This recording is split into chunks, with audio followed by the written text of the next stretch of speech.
chapter about the advantage of globe. आप पिछले chapter में ग्लोब का एडवांटेज जाने होंगे, जैसे कि कोई भी जगह कहाँ है, किस लैटिट्यूड पे है, किस लॉन्गिट्यूड पे है, कितना डिग्री टिल्टेड है.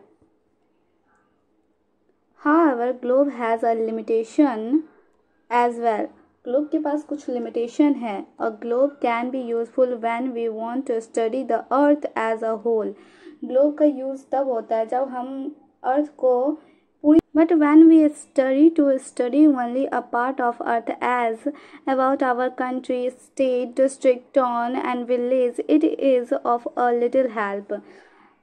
जब हम लोग अपने country, state, district, town, village ऐसे छोटे छोटे जगह को पढ़ना चाहेंगे तो in which a situation we use map. इस सिचुएशन में हम लोग क्या यूज़ करेंगे? मैप्स का यूज़ करेंगे. अ मैप इज रिप्रेजेंटेशन और अ ड्राइंग ऑफ अर्थ सरफेस और a part of drawn on a flat surface according to the scale.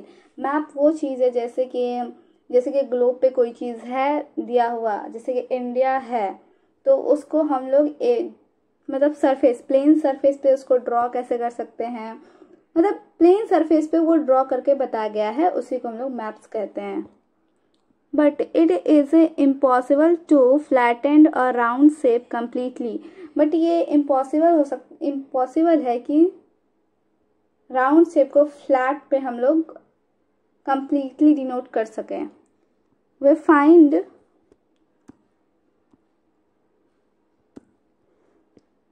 find that maps are useful to use for various purpose. We find that maps are useful to use for a various purpose. हम लोग देखते हैं कि मतलब maps का बहुत जगह various purpose के लिए हम लोग यूज़ कर सकते हैं. One maps so a small area and a few fact. एक मैप जो है एक स्मॉल एरिया और फ्यू फैक्ट्स को दर्शा पाता है. Another maps are useful to for various purpose. हम लोग देखते हैं कि मैप्स का यूज़ बहुत सारे पर्पस के लिए होता है. One map so a small area and a few fact. एक मैप जो है एक स्मॉल एरिया और कुछ फैक्ट्स को दर्शाता है. Another map many contains as many fact as a book. और दूसरा मैप जो है जो कि बुक जैसा है, वो बहुत सारा कंटेंट को और बहुत सारा फैक्ट को कंटेंट करता है. When many maps are put together we get an atlas. जब हम लोग बहुत सारे मैप्स को एक साथ रख देंगे तो वो क्या बनता है? एटलस बनता है. Atlas are a various size. Atlas जो है बहुत सारे साइज में आते हैं. Measurement drawn on different scale. Measurement जो होता है वो डिफरेंट स्केल पे होता है. Maps provide more information than a globe. Maps जो है वो ज़्यादा इन्फॉर्मेशन बता पाता है ग्लोब के मुताबिक. They are of a different type. और वो अलग प्रकार के हैं. Some of them are describe below. कुछ नीचे दिए. Map showing natural features of the earth such as mountain, plateau, plain, rivers, ocean, etc. are called the physical or a relief maps. physical maps उसको कहते हैं जिस map में natural features को दर्शाया जाए, जैसे कि mountain, plateau, plains, river, ocean इत्यादि. पॉलिटिकल मैप किसको कहते हैं? Map showing cities, town and village and different countries and the state of the world with their boundary are called political maps. Political maps उसको कहते हैं जिसमें town, village, city और state, world के boundary को दर्शाया जाए, उसको हम लोग क्या कहते हैं? पॉलिटिकल मैप्स कहते हैं. The matrix map. Some maps focus on the specific information such as road. The matrix maps किसको कहते हैं? जिस मैप में रोड को दर्शाया जाए उसको क्या कहेंगे? The matrix maps. Maps rainfall maps. Map showing the distribution of forest, industry etc. Maps जो है रेनफॉल मैप्स भी हो सकता है. मैप शोइंग फॉरेस्ट मैप भी हो सकता है. Industry. The matrix maps suitable title are given on the basis of the information provided in this map. There are three components of map: distance, direction and symbol. Maps को जो है वो 3 प्रकार में बांटा गया है, डायरेक्शन, सिंबल और डिस्टेंस के मुताबिक. Maps are drawing which reduce the entire world or a part of it to fit on a sheet of the paper. Maps जो है वो एक ड्राइंग है और जो कि entire parts of the world जो है वो एक शीट ऑफ पेपर के ऊपर उतार दिया जाता है. और we can say map are draw to reduce scale. और हम लोग कह सकते हैं कि मैप जो है वो मतलब रिड्यूस स्केल मतलब नापने को कम कर देता है कि. But this is done very carefully so that the distance between the place is real. और यहाँ पे ये कह रहा है कि इस डिस्टेंस को जो है वो बहुत केयरफुली हम लोग को नापना पड़ेगा और इसको रियल बताने के लिए. It can only be possible when a small distance on a paper represent a large distance on the ground. ये तभी पॉसिबल हो सकता है जब एक लंबा दूरी को हम लोग शीट ऑफ पेपर के ऊपर एक छोटे से पॉइंट से रिप्रेजेंट करें. Therefore, a scale is choose for the purpose. इसलिए जो स्केल चूज किया जाता है कोई पर्पस के लिए. Scale is a ratio between the actual distance on the ground. Scale जो है scale is a ratio between the actual distance on the ground and the distance shown on the map. Scale जो है ये बताता है actual distance और map पे किया गया जो शो है वो. For example the distance between your school and your home is 10 kilometre. जैसे कि एक एग्जाम्पल यहाँ दिया है कि स्कूल से और तुम्हारा घर का दूरी जो है वो 10 किलोमीटर है.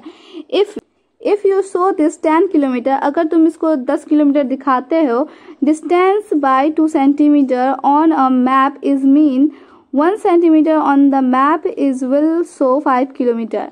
अगर तुम 10 किलोमीटर को अगर हम लोग 2 सेंटीमीटर में दिखाते हैं तो इसका ये मतलब हुआ कि 5 किलोमीटर जो है वो कितना हो जाएगा 1 सेंटीमीटर में दिखाएंगे. The scale of your drawing will be 1 centimeter equals to 5 kilometre. और यहाँ पे क्या स्केल क्या बताता है 1 सेंटीमीटर 5 किलोमीटर के बराबर है. Thus scale is a very important in any map. इसलिए स्केल जो है बहुत इम्पॉर्टेंट है कोई भी मैप बनाने के लिए. If you know the scale, अगर तुम स्केल जानते हो, you will be able to calculate the distance between any two place on a map. अगर तुम स्केल जानते हैं तो तुम किसी भी 2 प्लेस के बीच का डिस्टेंस तुम आराम से निकाल लोगे, मतलब कैलकुलेट कर लोगे. I continent and country are to shown on the paper. जैसे कि बहुत लार्ज बड़ा एरिया जैसे कि कॉन्टिनेंट और कंट्री जो है उसको पेपर पे दिखाया जाता है. Then we use a small scale. तब हम लोग क्या करते हैं स्मॉल स्केल का यूज़ करते हैं. फॉर एग्जाम्पल के लिए 5 centimetre on the maps on 500 kilometre. मतलब 5 सेंटीमीटर को कितने के मतलब स्केल क्या इसका है, इसका स्केल ये हो गया 5 सेंटीमीटर अगर है कहीं पे तो ये कितना होगा 500 किलोमीटर. अगर यहाँ पे 1 सेंटीमीटर देंगे तो क्या हो जाएगा, ये हो जाएगा 100 किलोमीटर. किसी कंट्री और कॉन्टिनेंट के बीच में अगर दिखाया जाता है तो. Of the ground it is called the small scale map. और इसको क्या कहते हैं हम लोग small. When a small area like your village or a town is to be shown on paper. जब एक छोटा सा एरिया जैसे विलेज या टाउन एक पेपर पे दिखाया जाता है, then we use large scale that 5 centimetre. तब हम लोग क्या करते हैं लार्ज स्केल पे हम लोग स्केल लेते हैं जैसे 5 centimetre on the maps on 500 metre. 5 centimetre को क्या कहेंगे 500 मीटर के बराबर लेंगे. ओनली ऑन द ग्राउंड, सिर्फ और सिर्फ ग्राउंड के ऊपर. It is called the large scale map. और इसको क्या कहेंगे हम लोग लार्ज स्केल मैप कहेंगे. Large scale map give more information than small scale maps. Large scale maps जो है ज़्यादा इन्फॉर्मेशन देता है स्मॉल स्केल मैप के मुताबिक. Direction Disha. Most map contain an arrow marked with the letter N at the upper right hand corner. बहुत सारे maps में जो है डायरेक्शन दिया मार्क किया हुआ रहता है एन मतलब नॉर्थ साइड, जो कि अपर में रहता है, मतलब ऊपर की ओर दिया रहता है। This arrow show the north direction, और ये एरो जो शो करता है, क्या शो करता है, नॉर्थ डायरेक्शन को शो करता है।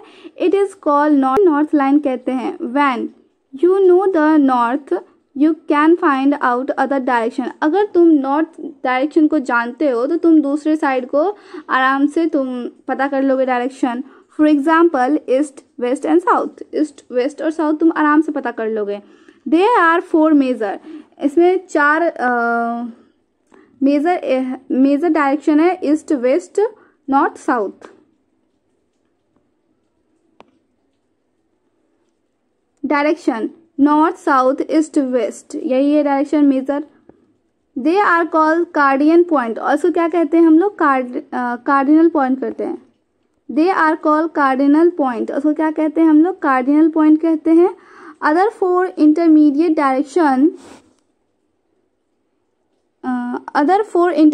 डायरेक्शन आर नॉर्थ ईस्ट, और दूसरे 4 डायरेक्शन जो दिए हुए हैं उसको क्या कहते हैं हम लोग, इंटरमीडिएट डायरेक्शन कहते हैं। इंटरमीडिएट डायरेक्शन क्यों कहते हैं, क्योंकि देखो यहाँ पे ये नॉर्थ और ईस्ट के बीच में आया, नॉर्थ ईस्ट आया, इधर हो गया नॉर्थ, और वेस्ट के बीच में क्या आया, नॉर्थ वेस्ट आया। और एक चीज और, इस अपर और इसको प्रोमिनेंट माना जाता है, नॉर्थ और साउथ को प्रोमिनेंट माना जाता है। अगर हम इधर मानेंगे तो पहले नॉर्थ लिखेंगे फिर ईस्ट लिखेंगे, अगर हम लोग इधर मानेंगे तो फिर पहले नॉर्थ लिखेंगे फिर वेस्ट लिखेंगे, अगर हम लोग इधर मानेंगे तो पहले साउथ लिखेंगे फिर वेस्ट लिखेंगे, अगर हम लोग यहाँ मानेंगे तो पहले साउथ लिखेंगे फिर ईस्ट लिखेंगे। ठीक, direction are the north east, south east and the south west and the north west. We can locate any place more accurately with the help of this intermediate direction, और हम लोग किसी भी place को ना बहुत एक्यूरेटली लोकेट कर सकते हैं इंटरमीडिएट डायरेक्शन के। Find out the following direction from the figure 4.1। चलिए जानते हैं डायरेक्शन के बारे में, फिगर जो दिया हुआ है 4.1 में। The direction of a community centre का direction, the playground from the Vikas house and the direction of the school from the shop. Vikas house कहाँ रहा, कम्युनिटी सेंटर, और विकास का घर ये रहा और स्कूल ये रहा। लेट्स क्या लिखा है, we can find out the direction of the place with the help of compass. हम लोग डायरेक्शन को कंपास के थ्रू हम लोग फाइंड कर सकते हैं। It is an instrument use find the main direction. ये क्या कहते हैं, कंपास क्या है, एक इंस्ट्रूमेंट है जिससे हम लोग क्या कहते हैं, डायरेक्शन फाइंड करते हैं, मेन डायरेक्शन किधर है। इट्स मैग्नेटिक नीडल, इसमें क्या दिया हुआ है, its magnetic needle always point to our north south direction. इसमें जो मैग्नेटिक नीडल दिया हुआ है वो क्या पॉइंट आउट करता है, नॉर्थ और साउथ। जैसे कि ये दिया हुआ, इधर ये नॉर्थ करेगा और इधर क्या दिएगा, ये साउथ, सिंबल, चिन्ह। It is a third important component of the map. ये थर्ड कंपोनेंट है मैप का, जो कि बहुत इंपॉर्टेंट है। It is not possible to draw on the map the actual shape and the size, different features such as building, roads, bridge, tree, railway line as well as किसी भी चीज़, जैसे कि मतलब किसी चीज़ को हम लोग किसी सिंबल से यहाँ हम लोग मैप के ऊपर दर्शा सकते हैं। ये बहुत इंपॉर्टेंट चीज़ है क्योंकि हम लोग एक्यूरेट उसका इमेज तो बना नहीं सकते हैं, जैसे बिल्डिंग का, रोड का, ब्रिज का, ट्री का, रेलवे एज वेल बहुत कुछ होता है जो उस सब चीज़ का क्या होगा, चिन्ह होगा, और हम लोग उसी से रिप्रेजेंट करेंगे। So they are shown by the using certain letters, they are shown using certain letters, shades, color, picture and the lines। इसलिए हम लोग उसको किस चीज़ से हम लोग रिप्रेजेंट करते हैं, लेटर्स, शेड्स, कलर, पिक्चर और लाइन से। This symbol give a lot of information in a limited space. और ये सिंबल जो है बहुत सारा इंफॉर्मेशन हम लोग को देता है एक लिमिटेड स्पेस के लिए, क्योंकि सिंबल तो बहुत छोटा सा होगा, वो डाल देंगे तो पता चल जाएगा अच्छा यहाँ पेड़ है तो यहाँ पेड़ है, बिल्डिंग है तो यहाँ बिल्डिंग है, यहाँ हॉस्पिटल है तो हॉस्पिटल का चिन्ह डाल देंगे। With the use of this symbol, maps can be drawn easily and are simple to read। और ये सारे सिंबल के हेल्प से हम लोग मैप को बहुत इजीली ड्रॉ कर पाएंगे, इजीली हम लोग उसको पढ़ पाएंगे और ये सिंपल होगा पढ़ने के लिए।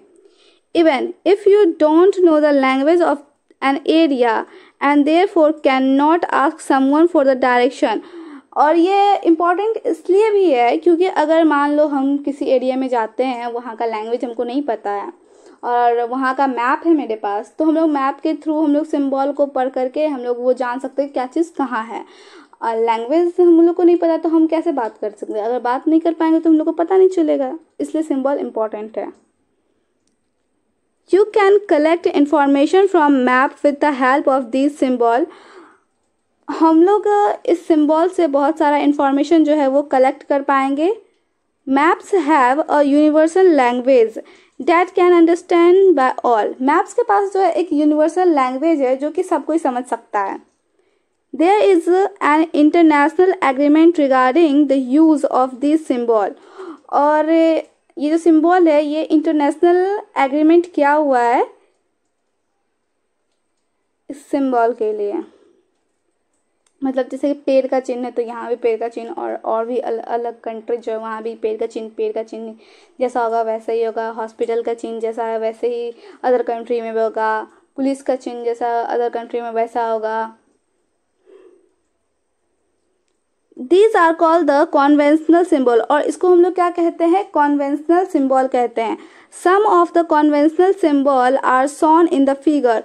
कुछ कॉन्वेंशनल सिंबल जो है वो यहाँ पे दिखाया गया है, जैसे कि रेलवे लाइन। रेलवे लाइन को हम लोग कैसे ऐसे दर्शा सकते हैं। रोड को हम लोग ऐसे बनाएंगे। बाउंड्री अगर देना है तो ये बाउंड्री का चिन्ह है। River, well, tank, canal, bridge ये सब ऐसे बनाएंगे। टेम्पल, चर्च, मॉस्क्यू ये सब ऐसे बनाएंगे। पोस्ट ऑफिस को हम लोग ऐसे लिखेंगे। सेटलमेंट ऐसे बनाएंगे। ग्रेवयार्ड को ऐसे बनाएंगे। ट्री और ग्रास को ऐसे बनाएंगे। तो ये सब सिंबल है जो कि हर एक कंट्री में ऐसे फॉलो किया जाता है। Various colour are use for the same purpose. बहुत सारा कलर का हम लोग यूज करते हैं बट सेम पर्पस के लिए। फॉर द एग्जाम्पल जैसे कि generally blue is use for showing water bodies. Blue colour का हम लोग यूज किस लिए करते हैं कि हम लोग ये बता सके कि हाँ यहाँ पानी है, पानी जहाँ जहाँ है उसके लिए हम लोग बता सकते हैं। Brown for mountain, brown colour जो है वो माउंटेन को दर्शाने के लिए हम लोग यूज करते हैं। येलो फॉर प्लेट्यूब, और येलो कलर जो है वो प्लेट्यूब को दर्शाने के लिए हम लोग यूज करते हैं। And green is use for the plant, और हरा कलर जो है वो प्लांट के लिए हम लोग यूज करते हैं। जैसे कि यहाँ दिया है, देखो ये क्या हो गया, ये रेलवे हो गया, ये हो गया हम लोग का रोड हो गया, और यहाँ पे ये क्या, sketch. A sketch is drawing mainly based on the memory and spot observation and not to the scale। Sketch जो है हम लोग इससे बना सकते हैं जैसे कि किसी मेमोरी के थ्रू या किसी चीज़ को अगर हम लोग ऑब्जर्व कर रहे हैं तब हम लोग उसको बनाना, ना कि स्केल के थ्रू। स्केल के माप से नहीं बनाया जाता है, वो बस ऑब्जर्वेशन और मेमोरी के थ्रू बनाया जाए, उसको हम लोग स्केच कहेंगे। Something a rough drawing is required of an area to tell where a particular place is located with respect to other place। जैसे कि कोई एक रफ ड्राइंग जो कि इस एरिया को बता रहा है कि हाँ इस एरिया से हम लोग इतना, इस एरिया से इतना दूर है, ये बताने के लिए, या किसी चीज़ को लोकेट करने के लिए एक रफ डायग्राम जिसको कहते हैं उसी को हम लोग स्केच कहेंगे। Suppose you want to go to your friend house. मान लो कि तुम अपने दोस्त के घर जाना चाहते हो but you don't know the way, but तुम उसका रास्ता नहीं जानते। Your friend may make a rough drawing to show the way to his house. तो तुम्हारा दोस्त तुमको बताएगा एक रफ ड्राइंग करके कि हाँ देखो इधर इधर इधर ऐसे जाना है, मेरा घर आ जाएगा, ऐसे ऐसे ऐसे ऐसे है, यहाँ मेरा घर है, तुम यहाँ से चलना, ऐसे ऐसे ऐसे। तो ये क्या हो गया, एक रफ डायग्राम, इसी को हम लोग स्केच करेंगे। So a rough drawing is drawn without a scale as is called the sketch map. किसी रफ डायग्राम को बिना स्केल के थ्रू बनाया जाए तो उसको हम लोग क्या, plan is a drawing of a small area on a large scale. एक लार्ज स्केल पे एक छोटे से एरिया को ड्रॉ किया जाए उसको हम लोग क्या कहेंगे, प्लेन कहेंगे. A large scale map give lot of information. एक लार्ज स्केल मैप जो होता है वो बहुत सारा इंफॉर्मेशन देता है. But these are certain thing which we may sometime want to know, for example length and breadth of the room, which can't be shown on the map. At that time we can draw to the scale called a plane.